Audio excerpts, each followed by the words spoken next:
Alors bonjour Pierrot, nous avons le plaisir de vous accueillir aujourd'hui. Vous étiez là hier soir pour faire une conférence avec Vic Survivaliste qui avait pour thème donc survivre à l'effondrement et l'esprit survivaliste. Pour ceux qui ne vous connaissent pas encore, est-ce que vous pouvez nous faire une petite présentation rapide? Oui, alors je suis un écrivain suisse. J'ai plutôt une carrière dans le marketing international, donc j'étais du côté obscur de la force. Et il y a à peu près une dizaine d'années, j'ai commencé à me rendre compte que le monde dans lequel nous vivons est en train d'entrer dans une phase de convergence de crises extrêmement lourdes. Des crises de surpopulation, des crises de pénurie de matières premières et de sources d'énergie, comme par exemple le pétrole, des crises écologiques où de plus en plus nous sommes en train de mettre sous pression notre environnement de plein de manières différentes et nous arrivons à des problématiques pour produire la nourriture et toutes les ressources alimentaires nécessaires pour faire vivre la population qui existe sur Terre. Nous sommes également dans des situations où la croissance économique n'a plus de sens réel autre que des promesses pour le futur et qui se base sur la dette. Et cette dette devient immense, irremboursable, et nous sommes à la veille de la convergence de ces problèmes qui, à mon sens, vont amener des effondrements économiques très très lourds. Et donc, fort de cette réflexion, j'ai commencé à me préparer moi-même. Donc j'ai abandonné mon travail, ma carrière, j'ai réinvesti mes économies dans l'achat d'une ferme et j'ai commencé à réfléchir à comment est-ce qu'on va pouvoir s'en sortir dans ce monde de plus en plus dur dans lequel on rentre. Et avec cette expérience, j'ai écrit un premier livre, Survivre à l'effondrement économique, qui est sorti en 2011, puis un deuxième coécrit avec un Américain qui s'appelle Rue Barbare, Survivre en ville. Et récemment, là, cette année, je viens de sortir mon troisième livre qui est plutôt orienté pour les femmes, qui s'appelle Femmes au bord de la crise, et qui explique comment est-ce que les femmes peuvent mieux s'en sortir et comment elles peuvent se préparer pour s'en sortir dans ces crises.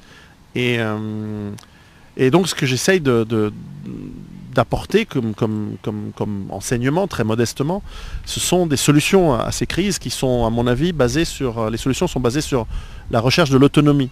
C'est-à-dire que plus vous êtes autonome pour votre nourriture, pour votre énergie, pour votre hygiène, pour votre santé, pour votre capacité à vous défendre en cas d'attaque, en cas de prédation d'autres personnes, et plus vous êtes capable de tisser du lien social, vous allez vous rendre réellement autonome et réellement libre.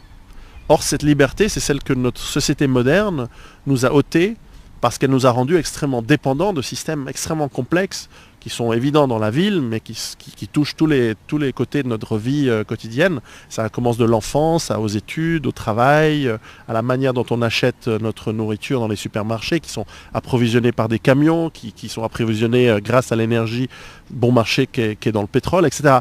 Et donc cette complexité, elle nous rend en fait esclaves. Et le seul moyen de nous en sortir et de redevenir libres, c'est d'avoir le maximum d'autonomie. Alors on fait ce qu'on peut, peut-être qu'on ne va pas y arriver à 100%, mais déjà avoir un petit peu d'autonomie, c'est un grand pas pour reprendre cette liberté et redécouvrir qui nous sommes vraiment. Ok, d'accord. Tout ça s'inscrit finalement dans un espèce de mouvement qu'on appelle le survivalisme. Je sais que vous n'aimez pas les ismes, vous l'avez dit hier soir, mais qu'est-ce que vous considérez qu'est le survivalisme aujourd'hui finalement? Alors c'est vrai que je n'aime pas les ismes parce que souvent ce sont des étiquettes et que les individus, les personnes, nous sommes tous des personnes à multifacettes. C'est-à-dire que nous pouvons être un père de famille, un employé dans une entreprise, un bricoleur à la maison. Il n'y a pas besoin de mettre des étiquettes. Et souvent les étiquettes sont réductrices.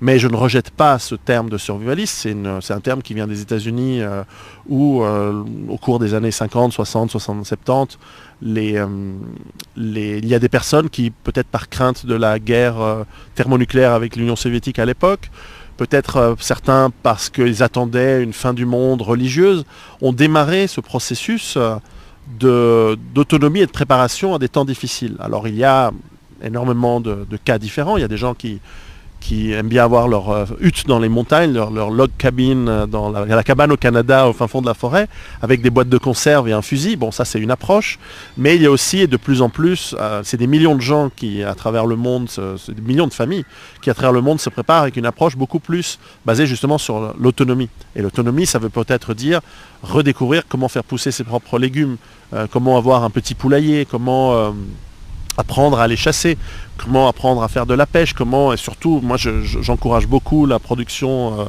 agricole, donc vraiment la maraîchère et d'avoir son potager. Et on apprend aujourd'hui, ce qui est génial avec Internet, c'est qu'on peut découvrir des gens qui sont dans cette démarche, même sans l'étiquette, à travers le monde entier. On a des exemples de civilisations comme lorsque l'Union soviétique s'est effondrée, ce qui a fait que les Russes ont pu s'en sortir, même si ça a été très dur pour eux, ça a été que chacun avait un petit lopin de terre avec un petit peu de potager. Le même cas est arrivé à Cuba, justement, dans les années 90, lorsqu'il n'y avait plus le soutien justement du bloc communiste qui avait disparu. Cuba a réussi à s'en sortir parce qu'ils ont permis aux gens d'avoir chacun en ville, à la campagne, des petits lopins de terre où ils pouvaient faire leurs légumes, leurs haricots, leur riz, etc. Et donc, cette recherche de l'autonomie, elle est fondamentale dans l'esprit justement qu'on appelle survivaliste. Et donc ça implique de se donner certains moyens, mais ça implique d'apprendre des compétences qui justement dans notre société très moderne et dépendante de la complexité ont à peu près disparu. Et donc il y a toute une nouvelle tendance de gens et qui sont il y a les décroissants, encore une fois c'est des étiquettes, mais enfin il y a des gens qui sont dans des mouvances dites décroissantes, il y a des mouvances qui sont appelées aussi l'écologie profonde, c'est-à-dire des gens qui quittent la société pour vivre de manière beaucoup plus naturelle. Il y a des gens qui sont adeptes de ce qu'on appelle le bushcraft, c'est-à-dire comment est-ce qu'on peut vivre complètement dans la nature. Alors c'est un petit nombre de personnes, etc. Mais il y a plein de mouvances qui peuvent plus ou moins s'inscrire dans ce qu'on appelle le survivalisme, c'est-à-dire d'apprendre comment est-ce qu'on peut survivre à des moments difficiles. Mais moi j'essaye dans cette mouvance-là de donner l'accent vraiment sur la quête de l'autonomie. Et l'autonomie, elle nous permet en fait d'aller bien plus loin que la survie. Elle nous permet en fait d'avoir une vie meilleure. Et ça, c'est à mon avis un objectif qui devrait plaire et qui plaît, et qui peut-être explique le succès de mes livres pour toutes les familles et tous les individus. Ok, alors en fait c'est un mouvement de réappropriation des connaissances puisque finalement nos ancêtres pratiquaient ça pendant des siècles et des siècles. On est passé à une vie moderne, industrielle. Quand est-ce que vous estimez que ce mouvement-là, finalement, était revenu dans la tête des gens et de se dire que finalement, ce serait peut-être bien de revenir un peu sur ce que faisaient nos ancêtres? Vous estimez ça à peu près à quand? Mais c'est un mouvement qui effectivement, avant l'ère industrielle, la question ne se posait pas. Tout le monde vivait par définition en harmonie, entre guillemets, sans donner une valeur positive ou négative à ce mot, en harmonie avec la nature, puisqu'on était dépendant des cycles naturels pour avoir notre nourriture et pour vivre. Et on était à peu près capable de savoir conserver la nourriture pour l'hiver et également du bois pour se chauffer, etc. Avec l'ère industrielle est venu forcément un apport de biens matériels extrêmement en grande quantité. Et il y a déjà eu au XIXe siècle des mouvements de rejet de la modernité pour revenir à une vie considérée plus traditionnelle. Il y a eu le mouvement des Luddites, il y a eu le mouvement par exemple des Amish. Il y a même au cours du XXe siècle des mouvements de retour de la nature. Par exemple en Allemagne dans les années 20, les années 30, il y a eu un retour, un grand mouvement de retour au vert, je crois que ça s'appelait Grünwalden. Il y avait un mouvement de retour à des racines plus paysannes du monde, un peu par rejet de l'industrialisation et de l'aliénation qui va avec, parce que les gens qui ont quitté leur campagne pour travailler à l'usine, je ne suis pas sûr qu'ils ont vraiment gagné au change. Parce qu'ils se sont retrouvés dans des environnements pollués, néfastes, les travails à la chaîne. Quand on voit l'Angleterre de fin du XIXe siècle, la vie dans les villes, c'était horrible. Bien pire que de vivre dans les campagnes. Alors, on a vu plus récemment, dans les années 60-70, le départ de souvent des enfants de bourgeois qui voulaient, un peu par protestation, aller revivre les mouvements hippies en Californie, dans le sud de la France. Il y a eu pas mal de ces mouvements. Et à chaque fois, ils ont redécouvert une sorte de vie plus simple. Alors parfois, ça a été des échecs, mais parfois, ça a été des réussites. Et aujourd'hui, en Amérique du Nord, par exemple, on voit un très grand mouvement de jeunes américains, notamment, et c'est très fréquent en Nouvelle-Angleterre, New York, etc., Boston, de jeunes qui n'ont pas envie de s'endetter pour toute leur vie à faire des études, qui se rendent bien compte que peut-être aller à l'université n'est plus une solution, et qui deviennent des petits exploitants de fermes bio et locales. Et il y a une très très forte explosion en ce moment de ça. C'est en train de se passer aussi en Europe sous des formes diverses. En Italie, il y a tout le mouvement Slow Food qui est basé sur l'idée de se réapproprier une nourriture saine, locale, de saison, et donc forcément de la produire localement et donc pas avec 300 tracteurs et moissonneuses-batteuses comme dans le Midwest américain. On doit le faire avec nos mains, avec des outils traditionnels, et on doit réapprendre ces outils traditionnels. Donc c'est peut-être ce qui va nous sauver, c'est qu'il commence à y avoir des nouveaux mouvements, surtout chez les jeunes, de gens qui disent non mais ce monde n'a pas de sens, et puis de toute façon mon avenir il est pourri. Devenir avocat comme mon père, c'est de la merde. Suivre ce que veulent les politiciens, de toute façon c'est tous des escrocs. Je rejette cela et je vais faire quelque chose de réel. Et ce qui est réel, c'est produire sa nourriture, produire son eau propre, être en bonne santé, et dans des communautés où on a des liens qui sont réels et pas des liens... Aujourd'hui, les liens, c'est quoi? C'est vous insulter celui qui est dans la voiture à côté de vous dans l'embouteillage. C'est pas extrêmement grandissant pour l'âme humaine, pour qui nous sommes. Nous avons besoin de plus. Ça ne nous grandit pas. Donc il y a ce mouvement. Alors, ça reste petit. Il faut l'avouer que la plupart des gens, ils sont lobotomisés toujours devant la télévision. Ils passent leur vie dans des petites boîtes, boîte au travail, boîte à la maison, boîte entre les deux. C'est pas encore la masse. Mais enfin, qu'est-ce qu'on peut faire? Se résigner? Non. Moi, je crois que notre travail, c'est de transmettre ces options.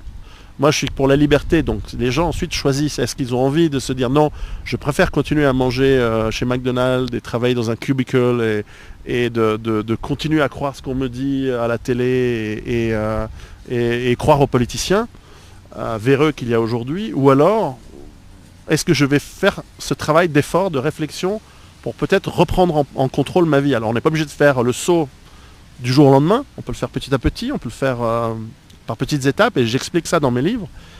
Et vraiment, à la clé, il y a une vie meilleure. Tout à fait.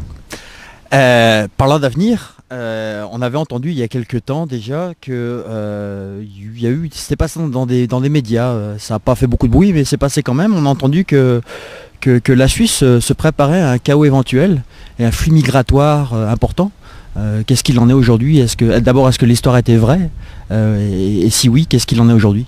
Oui, l'histoire est vraie, et peut-être j'ai la chance dans mon pays, la Suisse, que notre gouvernement, notre armée, peut-être parce que ce ne sont pas des professionnels, c'est une armée de milices, donc des gens qui sont dans le quotidien, qui n'ont pas une carrière liée à la politique comme dans peut-être d'autres pays, et aussi parce que c'est un pays qui est indépendant, qui n'est pas membre de l'OTAN, qui n'est pas lié aux politiques actuelles de grands conflits qui sont en train de se mettre en place dans le monde. Hein. C'est un pays qui a, je crois, la tête sur les épaules et qui n'a pas cette illusion de ce filtre qu'ont beaucoup de pays du politiquement correct, et se dire non mais par exemple aujourd'hui en Europe il y a 1 million de migrants africains et moyen-orientaux qui arrivent tous les ans.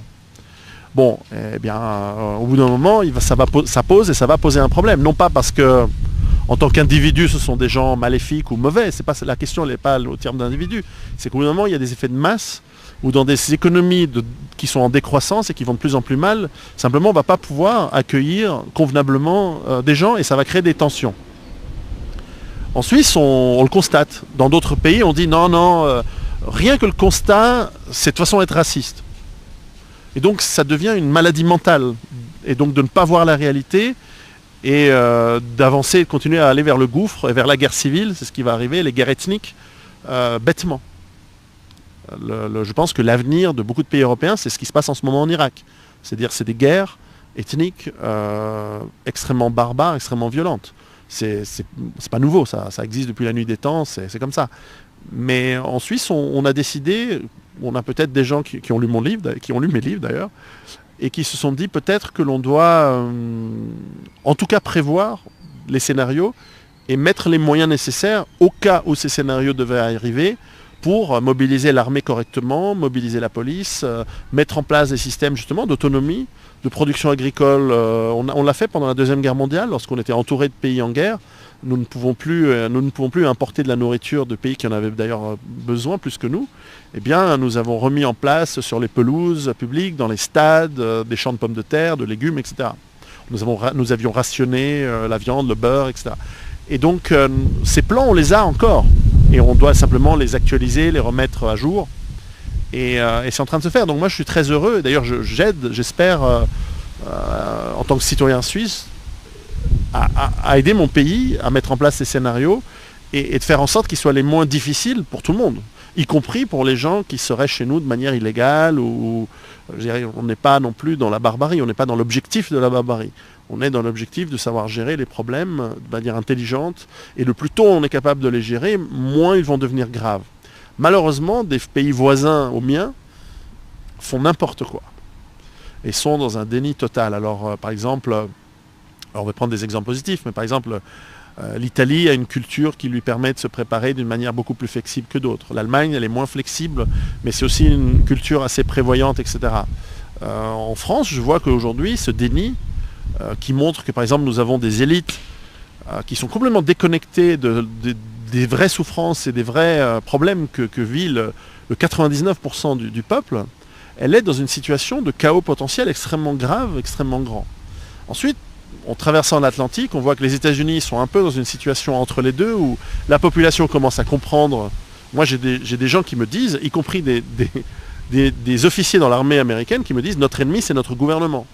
C'est pas les islamistes, c'est pas les Russes, c'est notre ennemi, c'est Washington. Et c'est des gens qui sont colonels dans l'armée. Enfin, j'ai jamais entendu ça avant. Donc, c'est dire qu'on commence à avoir une prise de conscience et Internet nous aide pour cela. Et ce qui est intéressant, c'est de voir est-ce qu'ici au Québec, où vous êtes des cultures très pacifiques, vous êtes des cultures d'arrangement, vous êtes des pays riches aussi, donc ça aide, comme en Suisse d'ailleurs. Donc ça aide énormément à bien maîtriser ou à pour l'instant bien gérer. C'est intéressant de voir est-ce qu'il y a une prise de conscience, et c'est pour ça que c'est un grand plaisir de venir ici pour simplement éveiller les esprits, et chose que fait également Vic et d'autres personnes. Mais on peut aussi se poser la question s'il n'y a pas aussi ici, comme en France, une sorte de déni où, au niveau politique en tout cas, on ne veut surtout pas voir ce genre de problème et se dire que non, tout va bien, quoi qu'il arrive, les gens vont rester gentils, il n'y aura jamais de problème. Je ne sais pas, moi je crois qu'il vaut mieux se préparer à ce qui est difficile, quitte à dire des vérités, et peut-être ensuite agir, encore une fois, intelligemment et de manière efficace pour régler ces problèmes. Ouais, la Suisse est un peu avant-gardiste en fait, puisqu'ils ont tiré la sonnette d'alarme déjà il y a quelques temps, alors qu'il n'y a aucun pays qui n'a parlé de ce genre de choses-là finalement. Et souvent, on plaisante même nous-mêmes en Suisse d'être un pays où on est un peu lent. Donc c'est étonnant qu'on soit traité d'avant-gardiste, parce que généralement on a une lenteur qui en fait souvent nous sauve. C'est-à-dire qu'on ne prend pas tout de suite toutes les bonnes idées qui ont l'air d'être de bonnes idées au départ, mais qui en fait à la fin sont des catastrophes. On n'a pas adopté les mouvements fascistes dans les années 30, on n'a pas trop vite adopté les mouvements de gauche qui sont devenus extrêmement coûteux et des désastres financiers dans l'après-guerre. Mais c'est aussi parce qu'on a effectivement un système politique qui est très mesuré, qui demande du consensus, qui demande que chaque loi et que chaque décision politique soit entérinée par le peuple. Donc cette démocratie directe nous permet aussi de calmer un petit peu les excès dans tous les sens, qu'ils soient des excès dans le socialisme ou des excès dans la centralisation ou des excès dans le libéralisme. Donc on arrive à rester un petit peu, et comme ce système prend du temps, ces fausses bonnes idées, le temps qu'elles soient comprises en Suisse, on peut déjà constater leur réussite ou leur échec dans d'autres pays. Donc tout d'un coup on se dit ah ouais mais non, finalement faire venir, remplacer la population française par une population africaine, maghrébine, peut-être que c'est pas une super bonne idée. C'est la raison pour laquelle M. Soral, avec son mouvement Égalité-Réconciliation, fait ce travail de réconciliation nationale, puisqu'il lui aussi prévoit des temps difficiles à venir et éventuellement des guerres civiles, des guerres interethniques en France. Qu'est-ce que vous en pensez ? Je pense que une fois qu'on a la constatation du problème, ensuite on peut y donner beaucoup de réponses et des solutions. Il y a aujourd'hui des mouvements, par exemple en France, qui commencent à avoir une résonance de plus en plus grande. Il y a effectivement égalité et réconciliation, que j'apprécie énormément, puisqu'il y a cette approche de dire, malgré ces problèmes, il faut qu'on trouve les terrains d'entente, il faut qu'on trouve l'identité commune, il faut qu'on trouve l'identité commune autour d'un certain amour du pays, donc de la France en l'occurrence pour eux, et de faire en sorte que malgré les différences ethniques, confessionnelles, culturelles, eh bien, on trouve un socle commun qui nous permette de réussir à vivre ensemble et de dire on va résoudre ces problèmes ensemble. Ça c'est une vraie approche progressiste d'ailleurs. S'il y a une gauche en France, c'est eux. C'est pas le Parti Socialiste, c'est pas l'extrême gauche, c'est à la limite, même l'extrême droite en France, elle est assez à gauche. D'ailleurs, M. Soral est savoyard après tout. Il y a peut-être des idées qui viennent de Suisse. Oui, il est d'ailleurs double nationalité franco-suisse. Mais ensuite, il y a par exemple, il y a des mouvances qui sont plus dans les identitaires, qui sont des mouvances qui sont aussi, je trouve, très intéressantes, qui sont basées sur l'idée de redécouvrir et de redéfinir quelles sont les racines de la culture commune qui devrait être la culture française. Alors ensuite, le problème, c'est dans un pays multiculturel, de fait, comment est-ce qu'on va définir des racines qui sont, en l'occurrence, assez exclusives d'une grande partie de la population?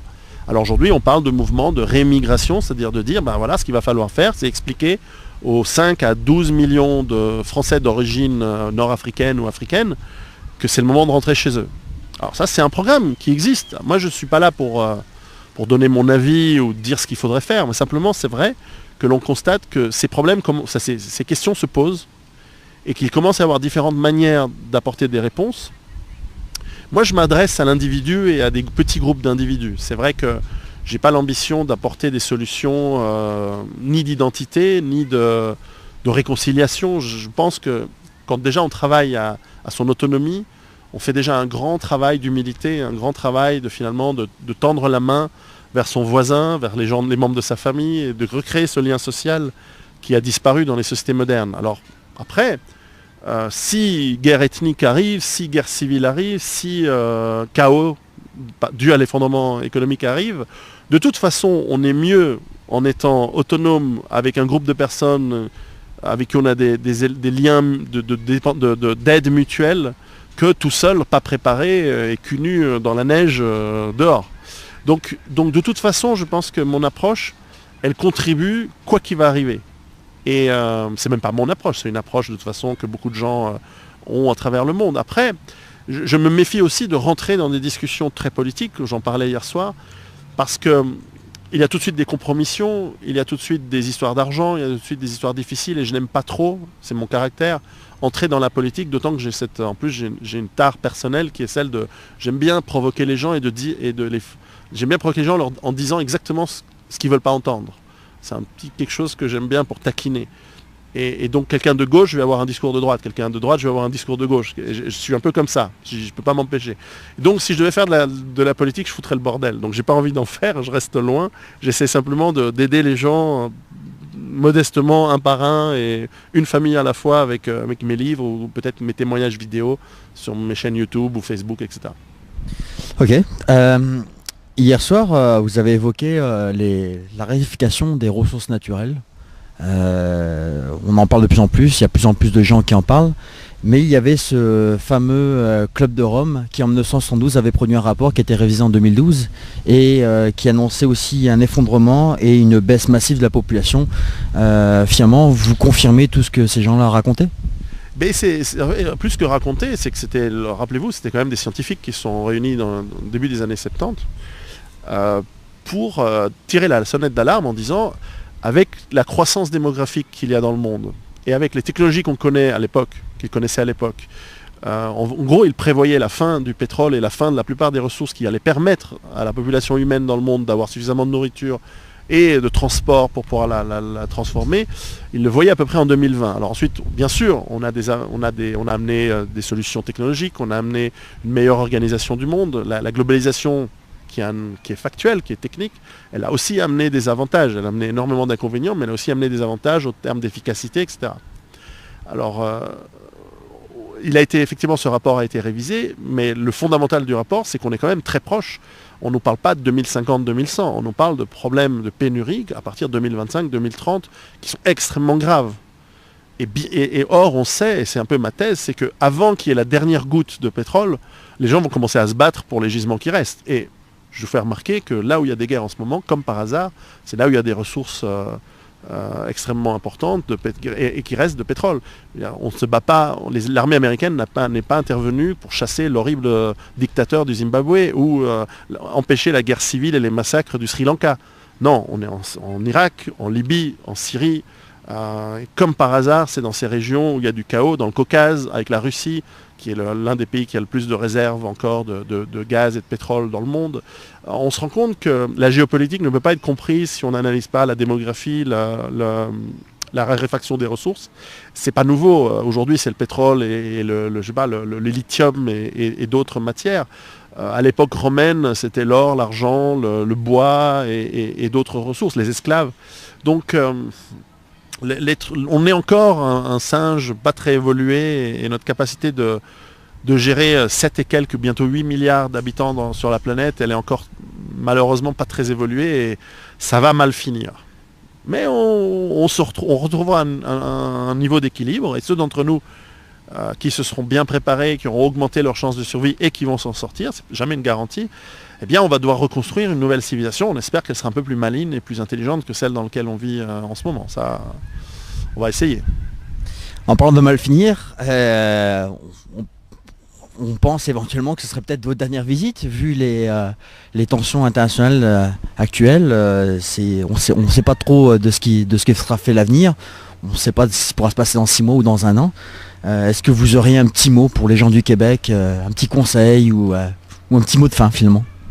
Alors c'est vrai que personne n'est prophète, on ne peut pas savoir quel va être l'avenir, mais c'est vrai que cette année, on a eu quand même, surtout avec ce qui s'est passé en Ukraine et en Irak, des moments de tension extrêmement qui auraient pu très vite dégénérer, comme lors de la crise de Cuba, dans un conflit qui est autre chose et qui pourrait être désastreux de manière relativement définitive. Et donc je ne sais jamais si j'ai la chance de revenir dans votre beau pays ici au Québec, qui est vraiment un pays que j'apprécie beaucoup. Le message que j'ai pour les Québécois, il est très simple, c'est réfléchissez par vous-même d'abord, apprenez à réfléchir par vous-même, ne croyez pas ce qu'on vous dit à la télévision, vos politiciens, prenez les informations par vous-même, déduisez les choses par vous-même, utilisez votre cerveau, il est largement capable de trouver la réponse à vos questions. Ensuite, réfléchissez à votre autonomie, réfléchissez à votre mode de vie, est-ce que vous êtes libre, est-ce que vous êtes autonome, est-ce que vous êtes au contraire totalement dépendant et donc esclave d'un système? Oui, non. Et ensuite, qu'est-ce que vous pouvez faire pour vous arracher de ça? Pas du jour au lendemain, c'est pas obligé d'aller quitter votre emploi sur un coup de tête. Petit à petit, de vous préparer et faire un plan de changement pour plus d'autonomie, plus de liberté, plus de résilience et plus de capacité à le faire. La bonne nouvelle au Québec, c'est que vous avez énormément d'eau, vous avez énormément de sources d'énergie, vous avez un immense territoire, une petite population, vous avez énormément d'atouts pour pouvoir le faire correctement et vous réinventer. En plus, c'est un pays qui s'est constamment réinventé depuis 2 siècles, depuis 3 siècles même. Depuis sa fondation, depuis la Nouvelle-France, c'est un pays qui a eu énormément de chamboulements, des changements de propriétaires, des changements de régime, des changements de population également. Et donc, vous avez aussi une certaine capacité de faire des changements profonds dans une certaine harmonie et une certaine paix, sans une grosse violence, sans des grosses révolutions, sans des guerres. C'est plutôt un atout. Donc vous avez plein d'atouts pour bien s'en sortir, mais la réflexion et le changement, ils doivent commencer maintenant. On n'a pas 50 ans devant vous, n'avez pas 50 ans devant vous, il faut réfléchir et commencer dès maintenant. Merci Pierrot, et bon retour en Suisse. Donc, je dirais, vive, peut-être pas le Québec libre, mais vive les Québécois libres. Merci.